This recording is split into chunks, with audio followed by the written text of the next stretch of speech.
Thank you very much. Indeed, a pleasure to be here, and it was fascinating to hear Shoma and the others talk about education and how to create cutting-edge schools. And I think for those of you in the field of education and are still here, some bit of what I'm going to talk will be very, very relevant for you as well, because I think the one thing that we don't discuss often is how are our cities going to be more livable? How are we going to make mobility an important and integral part of living and an integral part of our cities? I'm going to just request for the slides to come on and just request all of you to bear with us for a moment before we get started. How many of you in this room has ever used an Uber? Okay, so some hands up, but not very many, but we're going to talk about how we believe ride-sharing services like Uber are transforming transportation and mobility, not just in India, but worldwide, and the kind of impact that they're having on a socio-economic basis in terms of cutting congestion, cutting pollution, and making sure that we're actually taking more cars off the road instead of adding cars on the road. And I know that sounds strange coming from Uber, that how we're talking about cars being a part of the solution for cutting congestion and pollution, but that's exactly what I'm here to present. All right. So as we said, the future of urban mobility. I'm here to really present to you all how we can look at cutting congestion, pollution, as well as parking using the cars that we have on the road today. That's right, you heard it correct. How do you cut congestion and pollution using cars that you have on the road today? And of course, using the technology that all of you have in your pockets, the smartphones that you're all carrying today. It's very easy for us to demonize the car when we talk about issues like pollution and congestion. Of course, there are 2 billion of them in the world. But let's talk about our own city, Delhi here. In Delhi alone, we've seen the number of cars actually double up in the last decade. Those are staggering numbers, and that's exactly what we believe is the problem. But here's what. That's not the problem. The problem is how we use the cars. And the answer to that is individually. Next time you're at a traffic light, just look to your left or right, and you will see that most often than not, there is only one person in the car. And that's how we like to use our cars, because we believe if we drive alone, we're in good company. Of course, all this individual car use is coming at a huge cost, a huge public cost. Look at cities like Bangalore, for instance, where we're seeing crazy congestion levels, where it takes almost 2 hours for anybody to commute to work or back home. But sadly, this is just 4% of the problem.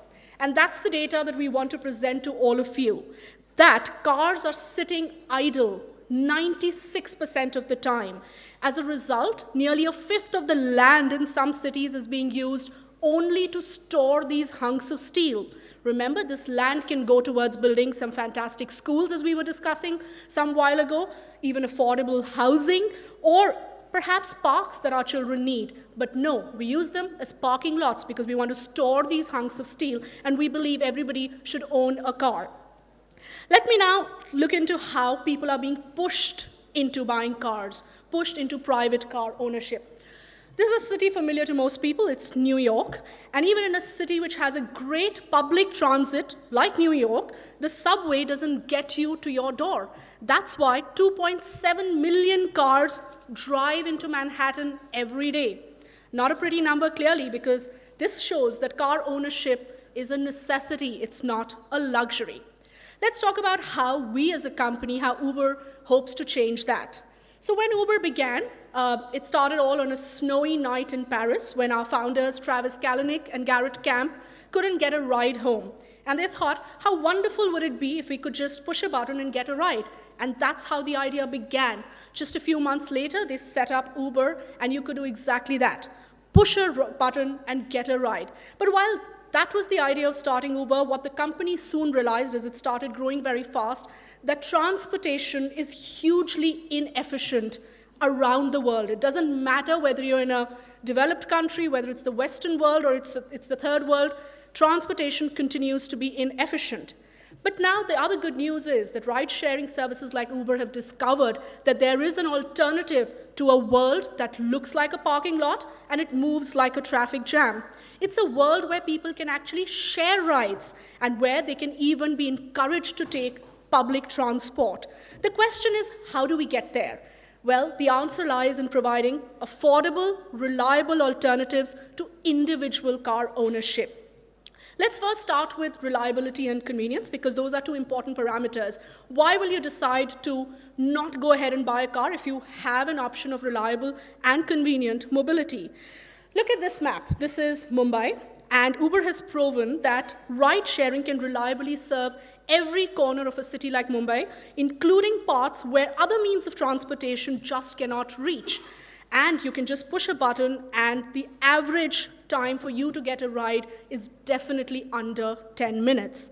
So it doesn't matter which part of the world you're in or where you're going. You can always get there as long as you have the service.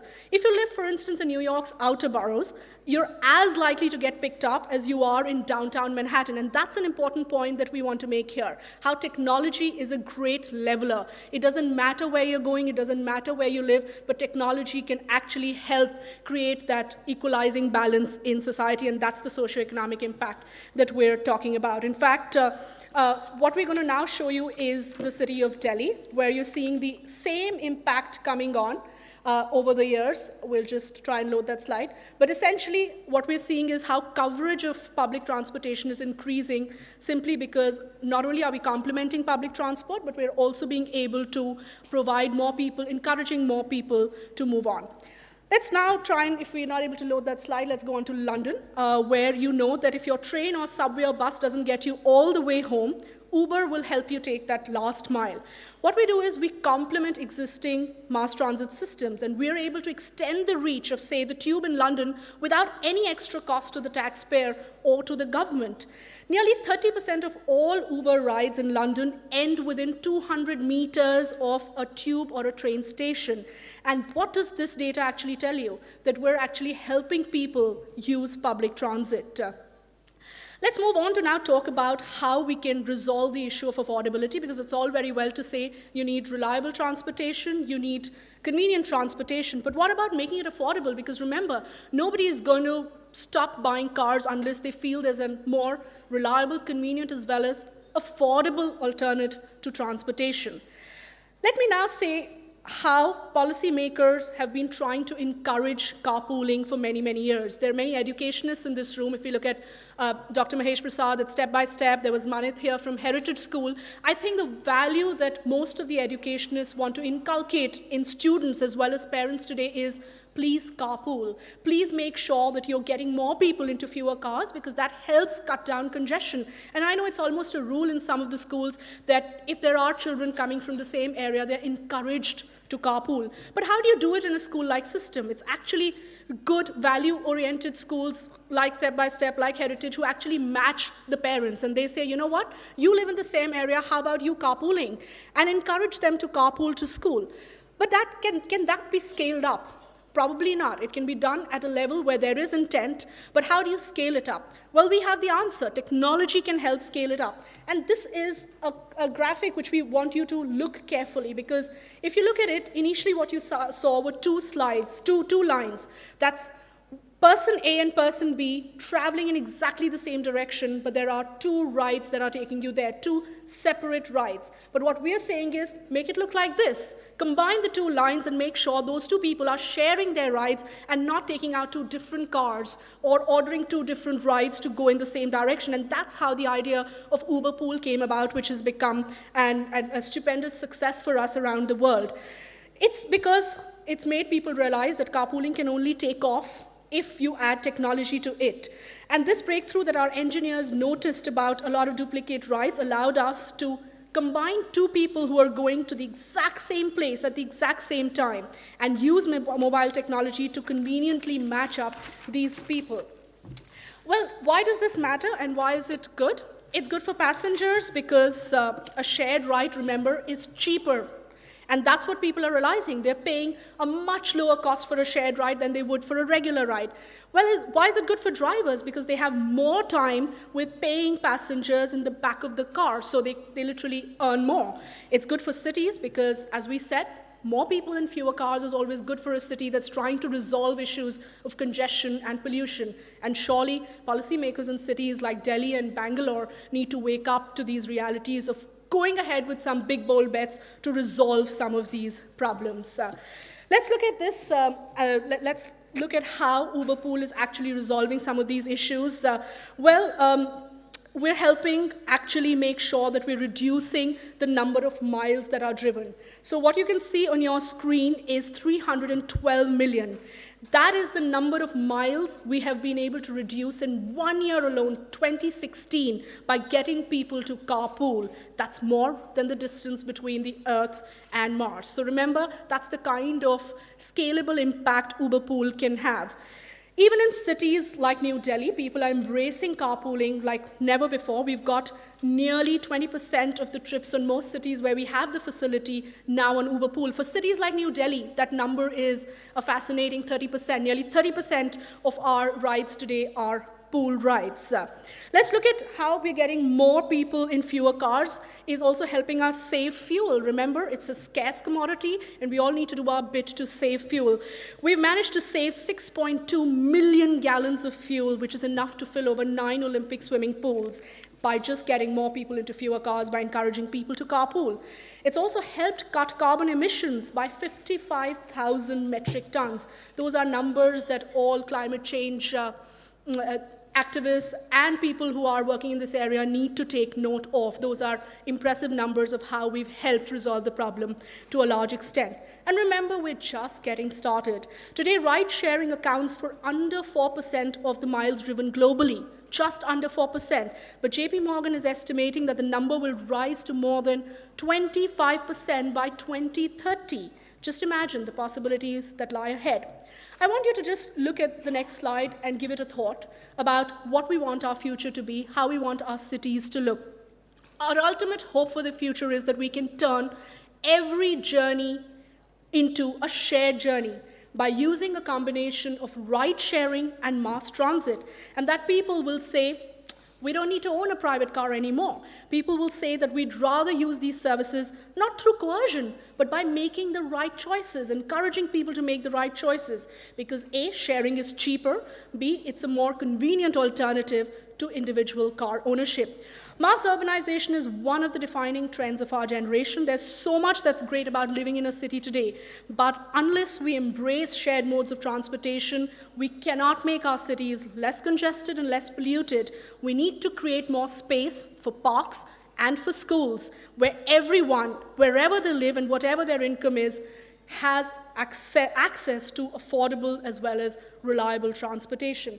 I'm going to actually end today's session by giving you a quick sneak peek into how we're turning this into a reality in cities around the country. In India, we're already in over 30 cities.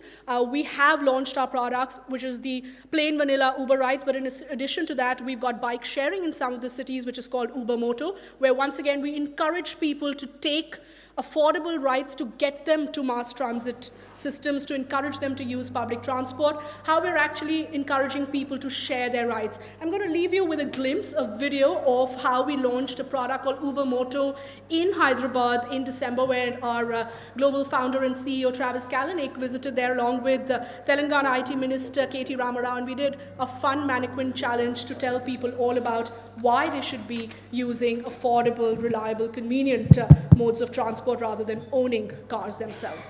We leave you with that video. Thank you, Shweta. I'd like to have just one short question, please, to ensure we keep up with the time. If we could have anyone interested to ask a question. Yes, ma'am, I saw the hand go first here.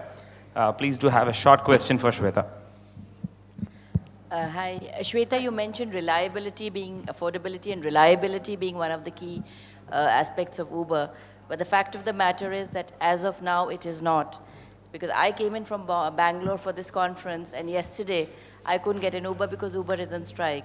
Yes. I think the past 3 months, Uber and others have gone on strike multiple times. Right. So by when do you think this is an aspect that you will actually be able to crack, because this is Sure. not only about the government. Sure. Many of your drivers are very unhappy with the companies. No, it's a very important and relevant question that you asked, and I can assure you yesterday was an exception. Any other day in Delhi, you try to push a button and you will get a ride under 10 minutes. I do understand and appreciate the concern you have around a strike yesterday. Just to clarify there is a small section of drivers who are obviously now getting unionized, who obviously believe that they want to use their collective power to bargain. We are in conversations constantly with our driver partners. We also know that there's a lot of, whenever there is unionization that happens, there's a lot of intimidation of people who want to do serious work, people who want to go ahead and earn a living with dignity. What we've done and what created is actually unprecedented. We have nearly 4 lakh driver partners on our platform today. That's livelihood with dignity created for 4 lakh people in less than 3 years. Now, these are obviously people who are earning a living with dignity. They are micro entrepreneurs. They can choose when they want to work. They can switch off and go off the platform when they work. Obviously, there are concerns now around incentives, and we are working closely with the driver partners. These are one-off instances that we are hoping to resolve. But overall, if you look at the way we've expanded, the way both drivers, riders in our cities have embraced it, I think these are just minor hiccups that get cleared along the way. Sorry Sure. to labor the point. Don't want to labor the. I don't want to, push this Please point. go on. But I know that in Bangalore and in other parts of the country too, this has happened multiple times.